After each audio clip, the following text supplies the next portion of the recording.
ਸਤਨਾਮ ਸ਼੍ਰੀ ਵਾਹਿਗੁਰੂ ਸਾਹਿਬ JIO. ਅਸ ਕਿਰਪਾਨ ਖੰਡੋ ਖੜਗ ਤੁਪਕ ਤਬਰ ਅਰ ਤੀਰ। ਸੈਫ ਸरोही ਸੈਥੀ यह हमारै पीर। तीर तुही सैथी तुही तबर तरवार। नाम तिहारो जो जपै भये सिंध भव पार। काल तुही काली तुही तेग अर तीर। तुही निशानी जीत की आज तुही जगबीर। परम सन्मानयोग गुरु रूप गुरु खालसा साध संगत जी, वाहिगुरु जी का खालसा वाहिगुरु जी की फतेह। चल रहे लड़ीवार प्रसंग धन धन श्री गुरु गोबिंद सिंह साहब जी महाराज जी दे अध्याय 34वें विच अज आपां रायपुर दी राणी दा प्रसंग सरवण करांगे। आओ बड़े प्रेम नाल यह प्रसंग सरवण करिए। भंगाणी दे युद्ध जितण तो बाद पहाड़ी राजे बहुत डर गए सी। कहंदे सन गुरु जी किते राज ही ना खो लैण। जदों उन्हां नूं इह खबर मिली कि गुरु जी पौंटा साहिब तो चल पए हन ते श्री आनंदपुर साहिब वल जा रहे हैं, तां सारिआं ने सुख दा साह लिया। नाहन दा राजा गुरु जी दे दर्शन करना चाहुंदा सी, पर पहाड़ी राजिਆਂ तो डरदा मारा ਉਹ अभागा गुरु जी दे दर्शन ना कर सकिया ते गुरु जी ने उसनूं कायर कह के दर्शन देण तो मना कर दिता। गुरु जी ने 13 दिन रस्ते में डेरा किया। जिथे गुरु जी ने डेरा किया सी उस स्थान नूं टोका साहिब के नाम नाल जाणिया जाता है। उस थां विखे हुण ਸਿੰਘਾਂ ने जगह बना ली है। सवेर होण ते सतगुरु जी घोड़े ते जद सवार हो गए तां नगारा वज उठिया। सैना भी 2 धारी शस्त्र धार के घोड़िਆਂ ते सवार हो गई। ललकारे की आवाज़ सुन के नगर ग्राम डरदे सन। सैना दे चलण की धूम पैंदी सी ते पिंडां दे मुखिए आके मिलदे सन। बहुत प्रकार दीआं ओह भेटावां दिंदे सन ते मुख तो बेनती करदे सन। गुरु जी उन्हां नूं निरभै रहण दा दान दिंदे सन कि ओह किसी प्रकार की चिंता ना करन। बहुत दुध दही लैके आके मिलदे सन ते श्री प्रभु जी दे मुख दे दर्शन करदे सन। दर्शन करके अपने नैणां नूं सफल होए समझदे सन। मानो सारी दुनिया की सुंदरताई इकट्ठी करके विधाता ने सुखां दे दाते भाव गुरु जी का शरीर बनाया सी। एक राणी दे पिंड का नाम रायपुर सी। राणी उत्थे राज करदी सी, जिसका पुत्र बहुत सुंदर सी। श्री आनंदपुर साहिब वल जांदियां ओह पिंड नेड़े आ गया। सतगुरु जी का उधर आउणा सुण के ओह राणी बहुत प्रसन्न हुई। उसने ये गल सुनी सी कि मनोकामना पूरी करते हैं जिहड़ा भी शरधा धार के दर्शन करता है। हिरदे के सारे भाव पूरे करते हैं ते भारी सुख प्राप्त होंदा है। इस तरह का जस कन्नां नाल सुनिया। उन्हां दे नाल भारी दल है ते एडे वड्डे समर्थ हैं कि जिस तो चाहण धरती का राज खो सकते हैं ते जिस नूं चाहण धरती का राज दे सकते हैं। जिथे रस्ता सी उत्थे निकल के बाहर अगे खड़ी हो गई ते श्री कलगीधर पातशाह जी नूं घोड़े उत्ते सवार होके आउंदे वेख्या। सिर नीवा करके अते हथ जोड़ के जद नेड़े आई, गुरु जी भावना नूं वेख के खड़े हो गए, जिहड़े अपने सेवकां दे सदा अधीन रहिंदे हन। जिथे रकाब विच गुरु जी का चरण कमल सी उत्थे अपना सिर टिका दिता। चरण कमलों उत्ते हथ फेर के अपनियां अखां ते मुख नूं लाया ते कहा, हे प्रभु जी, मैं आप जी की सेवकण हाँ, मेरे ते किरपा करो। इत्थे उतारा करके अपना डेरा लाओ ते मेरी भावना पूरी करो। जथा शक्ति सेवा करांगी, यह मेरे दिल की शरधा है। अपने चरण कमलों नूं मेरे घर विच रखो ते मैनू दर्शन दिओ। रात ठहरो ते छोटी उम्र के मेरे पुत्र नूं अपने चरनां नाल लाओ। इस जगत विच मेरा बंस चले, सुख सहित यह वर प्राप्त करां।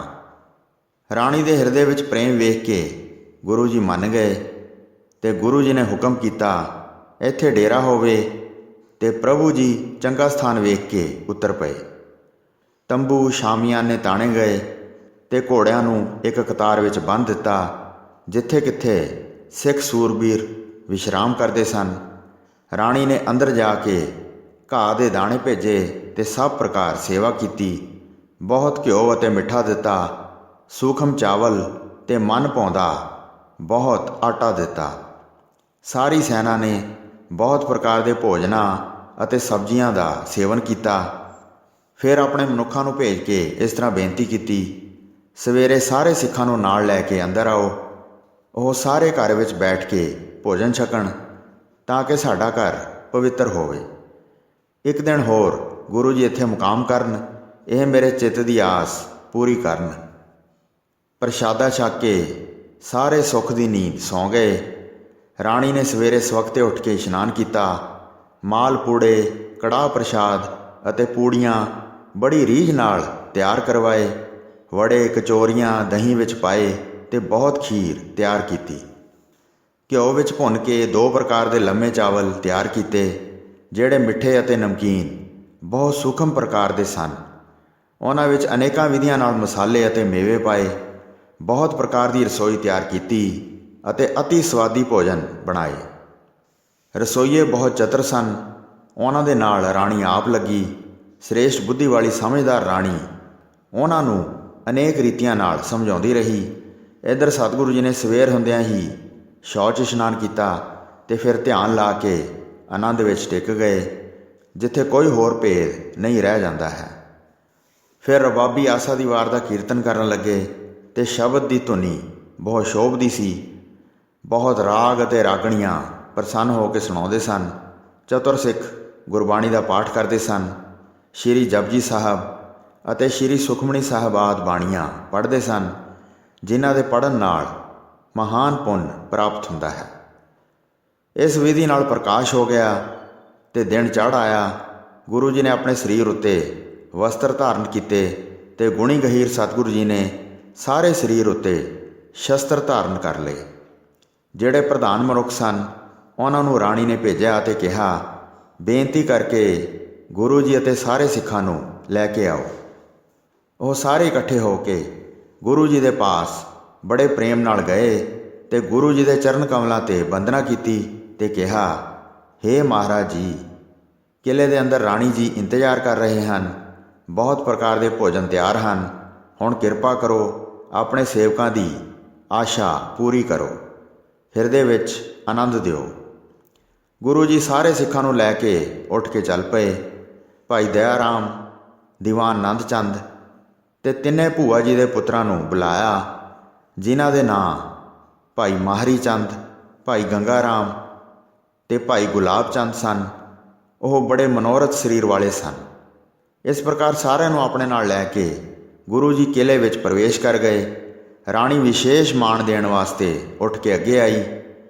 ਰਾਣੀ ਨੇ ਗੁਰੂ ਜੀ ਦੀ ਆਰਤੀ ਉਤਾਰੀ ਅਤੇ ਗੁਰੂ ਜੀ ਦੇ ਚਰਨ ਕਮਲਾਂ 'ਤੇ ਉਸਨੇ ਆਪਣੇ ਪੁੱਤਰ ਦਾ ਸਿਰ ਟਿਕਾ ਦਿੱਤਾ। ਫਿਰ ਆਪ ਅਭਿਵੰਦਨਾ ਕੀਤੀ ਤੇ ਦਰਸ਼ਨ ਕਰਕੇ ਬਹੁਤ ਪ੍ਰਸੰਨ ਹੋਈ। ਰਾਣੀ ਨੇ ਆਪਣੇ ਘਰ ਦੇ ਅੰਦਰ ਬਹੁਤ ਪ੍ਰਕਾਰ ਦੇ ਵਿਸ਼ਾਲ ਫਰਸ਼ ਵਿਛਾਏ ਹੋਏ ਸਨ।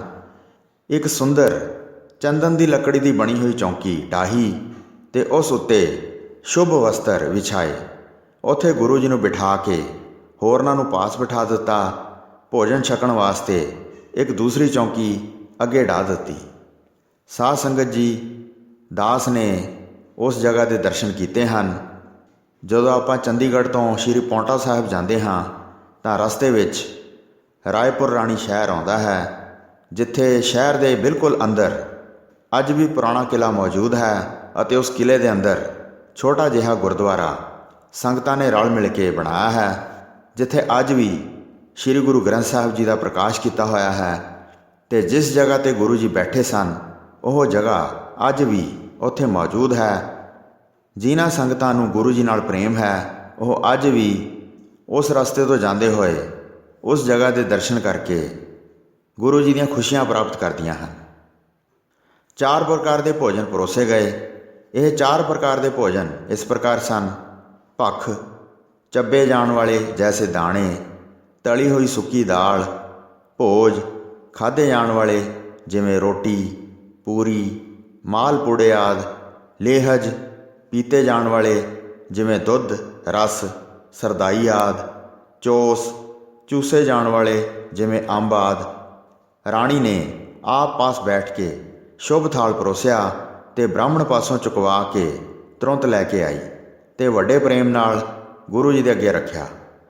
ਰਸੋਈਆ ਨੇ ਬਹੁਤ ਛੇਤੀ ਕਰਕੇ ਸਭ ਦੇ ਅੱਗੇ ਥਾਲ ਪਰੋਸ ਦਿੱਤੇ ਤੇ ਬੜੀ ਚੰਗੀ ਵਿਧੀ ਨਾਲ ਭੋਜਨ ਛਕਾਇਆ। ਸਾਰੇ ਸਵਾਦੀ ਭੋਜਨ ਛਕਣ ਲੱਗੇ। ਰਾਣੀ ਪਾਸ ਖੜੀ ਰਹੀ, ਆਪ ਹੀ ਪੱਖਾ ਚੱਲ ਰਹੀ ਸੀ। ਇੰਨੀ ਸ਼ਰਧਾ ਵਧੀ ਸੀ। ਮਿੱਠੇ, ਲੂਣ ਵਾਲੇ, ਖੱਟੇ, ਫਿਰ ਕਰਾਰੇ ਤੇ ਕਸੈਲੇ ਕਰੇਲੇ, ਇਹ ਸਭ ਪਦਾਰਥ ਰਾਣੀ ਨੇ ਅੱਗੇ ਅਰਪਣ ਕੀਤੇ।